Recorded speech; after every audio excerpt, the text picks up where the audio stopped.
수요 특강 917.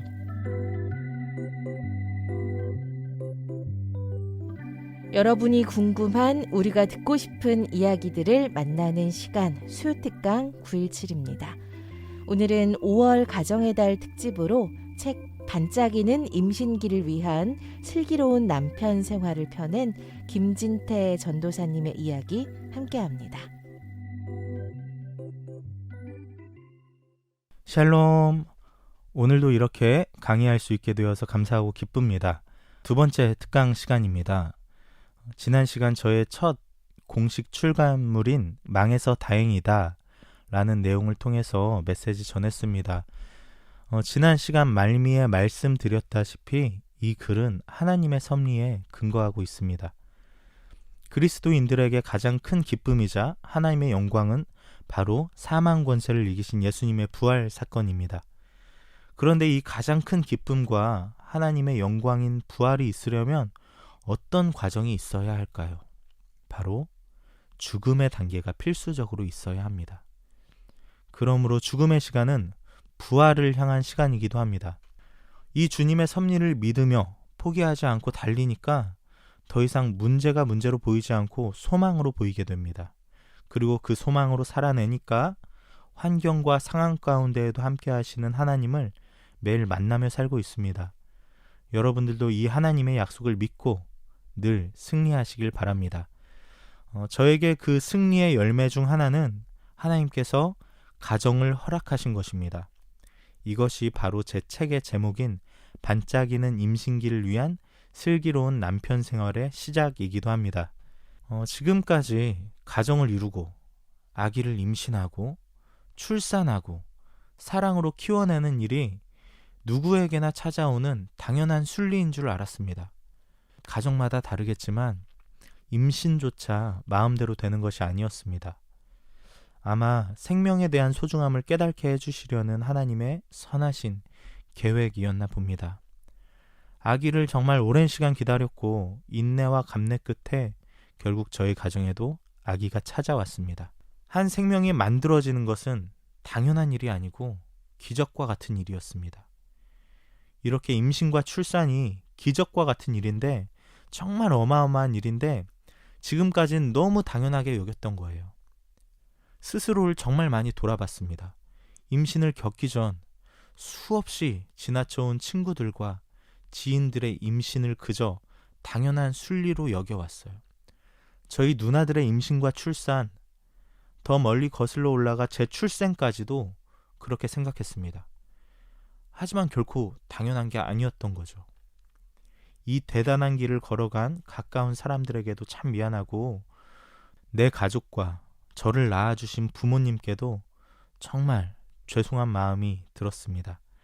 고생했다고, 고생한다고, 애썼다고, 고맙다고, 많이 힘들었겠다고 이렇게 가벼운 위로와 격려조차 제대로 해본 적이 없는 것 같아요.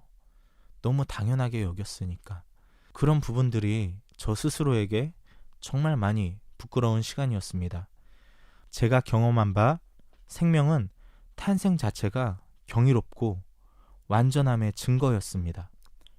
그렇게 호흡하고 있는 우리 모두는 존귀하고 태어나 호흡하고 있는 모든 생명은 존중받아 마땅합니다. 그 생명을 몸소 품고 있는 위대한 아내들의 남편들이 이 시간을 더욱더 귀하게 여기고 또 관심을 가지고 공감해야겠다는 생각이 들었어요. 제가 슬기로운 남편 생활이라는 글을 쓰기 시작한 게 바로 이때부터입니다. 어떤 책에서 이런 글을 봤어요. 아내가 임신한 것이 아니라 우리가 임신한 것이다. 이 말에 격하게 공감한 저는 우리의 임신 이야기를 남편의 임신이라는 제목으로 글을 연재하기 시작했습니다. 임신한 아내를 보며 그냥 생각나는 대로 느낀 대로 일기처럼 써내려간 글이에요. 책에 보면 제목 위에 빨간 글씨로 임신 공감 에세이라고 적혀 있거든요. 물론 임신 정보와 유익한 자료도 많이 실려 있지만 제가 우리의 임신을 경험하면서 느낀 바들을 문학적 요소로 표현했기 때문에 임신 공감 에세이라는 말머리를 달았습니다. 이 임신의 시간은 정말 제 생각과는 너무 다르더라고요. 임신이 되는 것도 참 어려운 일이었는데 이 임신기에 몸도 마음도 건강하게 보내는 일도 쉬운 일이 아니더라고요. 이 임신의 시간을 시계에 비유했었는데 임신과 출산, 육아의 시간은 마치 10이라는 숫자를 향해 돌고 도는 시계바늘 같았어요. 다 돌고 나면 끝이 아니라 다시 또 돌아야 하는 숨 고를 틈 없는 경주가 이어지는 것처럼 느껴졌습니다. 하루에 2바퀴 느릿하게 도는 시침은 바로 저, 남편처럼 느껴졌고 하루에 24바퀴를 서둘러 돌아야 하는 분침은 아내 같았습니다. 부부가 함께 겪는 임신이라는 일생일대의 사건 앞에 아내가 감당해야 할 몫이 더 크고 많다는 게 참 유감이었어요. 많이 미안하기도 하고요. 저만 편하게 있는 것이 스스로에게 용납이 안 되더라고요. 그래서 좋은 남편이 되려고 노력한 게 아니라 나만 편하지 않으려고 노력했어요. 이렇게 어려움을 오롯이 감당하는 아내에게 어떻게 위로가 될 수 있을까 하는 생각이 이 글을 낳았습니다.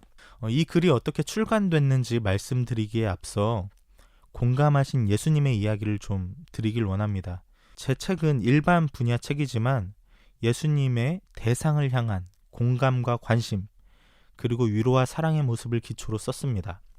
예수님은 소외되고 병들고 슬퍼하는 자들에게 늘 관심을 가져주시고 공감하시고 회복시켜주시고 찾아가시는 삶을 사셨습니다. 얼마나 관심하시고 공감하시고 사랑했냐면 다 아시는 바와 같이 죽기까지 그러셨습니다. 예수님의 모든 삶이 공감과 사랑의 이야기지만 특별히 요한복음 21장을 보면 죽으시고 부활하신 예수님께서 제자들을 찾아가는 장면이 나옵니다. 그들은 밤새도록 그물질해도 물고기 하나 잡지 못하고 배고프고 고단하고 앞날도 불투명한 답답한 심정이었을 것입니다. 예수님이 부활하시긴 하셨는데 다시 온데간데 없으시고 배는 고프고 물고기는 잡히지 않고 아마 정말 되는 게 하나도 없다라고 생각했을지도 모르겠습니다. 예수님은 그런 제자들에게 다시 한번 찾아가십니다. 부활의 증거를 보이시고 또 숯불로 생선과 떡을 구워서 아침을 준비해 주십니다. 영과 육을 맛있게 충분히 채워주십니다. 사랑하는 자들을 향한 공감은 그 사람에게 지금 무엇이 가장 필요한지 그것을 알게 합니다. 이 공감과 섬김의 마음으로 보내는 임신기의 이야기를 일주일에 하나 또는 2개 정도 게시했어요.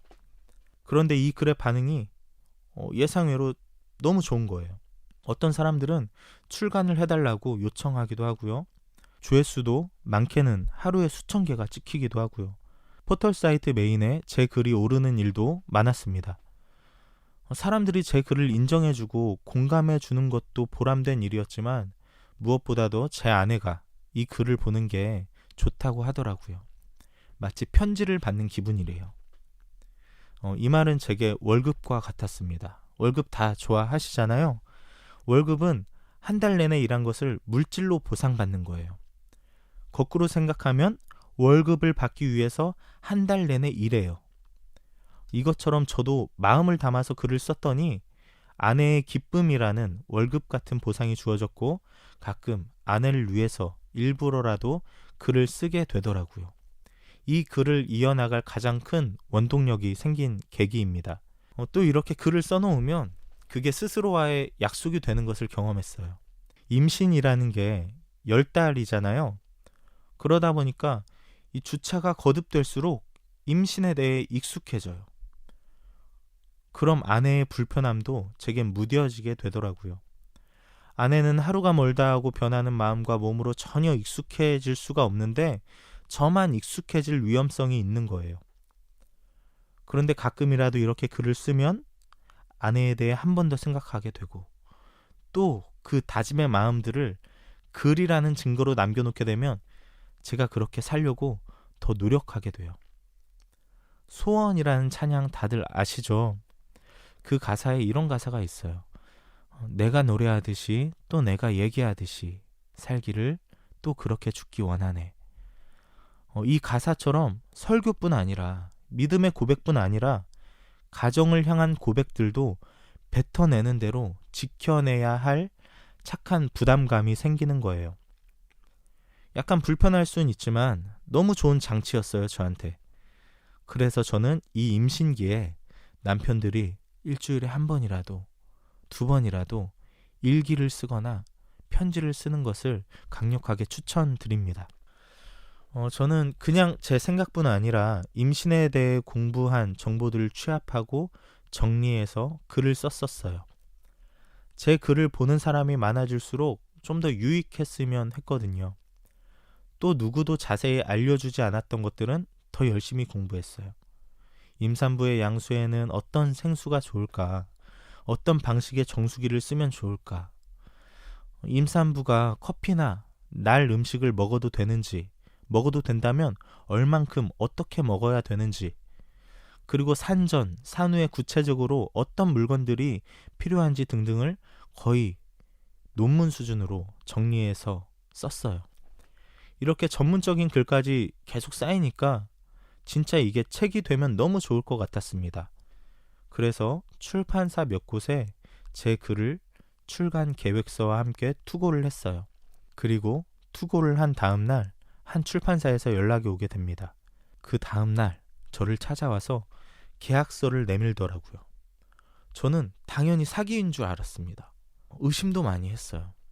그런데 사기가 아니고 출판사도 유명하고 좋은 곳이었고 계약 조건도 그렇게 나쁘지 않았어요.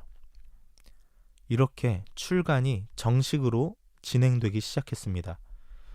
한 6, 7개월 정도를 제 글을 교정하고 수정하는 작업을 했고, 그리고 2, 3달 정도를 이 책에 대한 디자인을 하는 그 시간으로 보냈습니다. 그리고 올해 지난 3월에 본격적으로 판매가 시작됐습니다. 그리고 뜻밖의 흥행이 이어지고 있어서 참 감사한 하루하루를 보내고 있습니다. 시간이 벌써 이렇게 됐네요.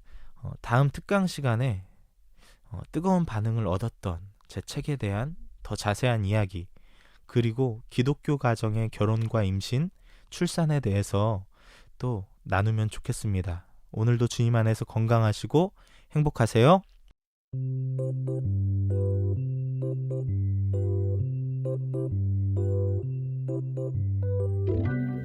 수요 특강 917.